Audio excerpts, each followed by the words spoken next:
Hello friends, இன்றைக்கி நம்ம சூப்பரான சுவையான வெண்டைக்காய் மசாலா எப்படி பண்ணுறதுன்னு பார்க்கலாம். இது வந்து ரொட்டி நான் கூடலாம் சாப்பிட்றதுக்கு அட்டகாசமாக இருக்கும். வாங்க, அடுப்பில் ஒரு பேன் வச்சுக்கலாம். அதில் 2 ஸ்பூன் எண்ணெய் ஊற்றிக்கோங்க. எண்ணெய் சூடானதும் அதில் கட் பண்ணி வச்சுருக்க வெண்டைக்காவை சேர்த்துக்கலாம். நான் இன்றைக்கி 1/4 கிலோ வெண்டைக்காய் எடுத்துருக்கேன். அதை நல்லா கழுவிட்டு இந்த மாதிரி கொஞ்சம் பெரிய சைஸில் கட் பண்ணிக்கோங்க. வெண்டைக்காவை சேர்த்துட்டு நல்லா நம்ம வதக்கிடலாம். அது சீக்கிரமாக வதங்கிறதுக்காக நம்ம கொஞ்சமாக உப்பு சேர்த்து வதக்கிடலாம். அப்போ அதில் உள்ள குழப்பெல்லாம் சீக்கிரமே வதங்கிடும். பாருங்கள், வெண்டைக்காயெலாம் நல்லா வதங்கி கலர் மாறி இருக்கு பாருங்கள். இப்போ இதை நம்ம எடுத்து வச்சிடலாம். இப்போது அதே கடாயிலேயே 2 ஸ்பூன் எண்ணெய் ஊற்றிக்கோங்க. எண்ணெய் நல்லா சூடானதும் அதில் 1/2 டீஸ்பூன் சீரகம் சேர்த்துருக்கேன். சீரகம் பொரிஞ்சதும் அதில் நீளமாக நறுக்கி வச்சுருக்க வெங்காயத்தை சேர்த்துக்கோங்க.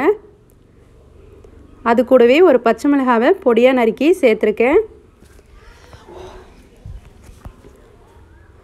வெங்காயம் நல்லா கண்ணாடி பதம் ஆகிற அளவுக்கு நல்லா நம்ம வதக்கிடலாம்.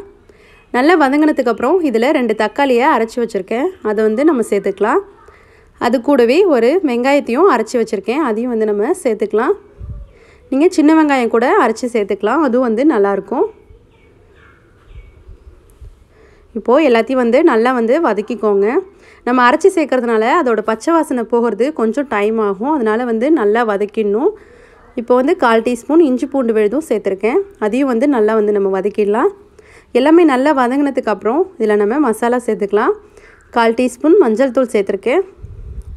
அது கூடவே 1/2 ஸ்பூன் மிளகாய் தூள், 1 ஸ்பூன் மல்லித்தூள் சேர்த்துருக்கேன்.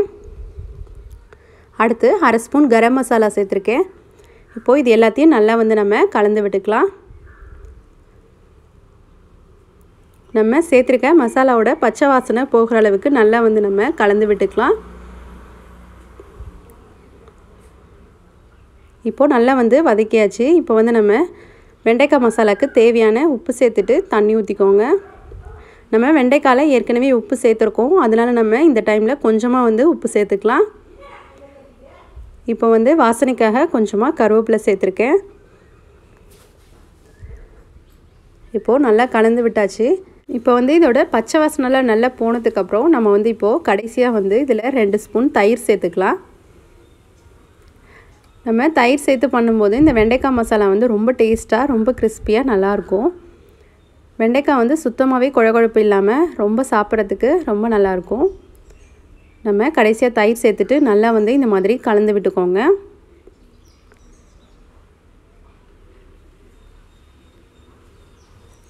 இப்போது நல்லா கலந்தாச்சு. இப்போ நம்ம கடைசியாக 1 ஸ்பூன் ஜீரகத்தூள் சேர்த்துக்கலாம்.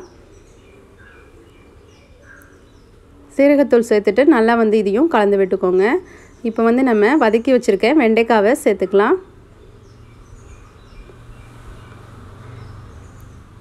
வெண்டைக்காய் எல்லாத்தையும் சேர்த்துட்டு நல்லா கலந்து விட்டுக்கோங்க. வெண்டைக்காய் எல்லாத்தையும் சேர்த்து நல்லா கலந்து விட்டதுக்கப்புறம் இது ஒரு 2லேருந்து 3 நிமிஷம் சிம்லேயே வச்சுட்டு நல்லா மூடி வச்சு வேக வச்சுக்கோங்க. இப்போ இதில் கடைசியாக கொஞ்சமாக கருவேப்பிலை சேர்த்துருக்கேன்.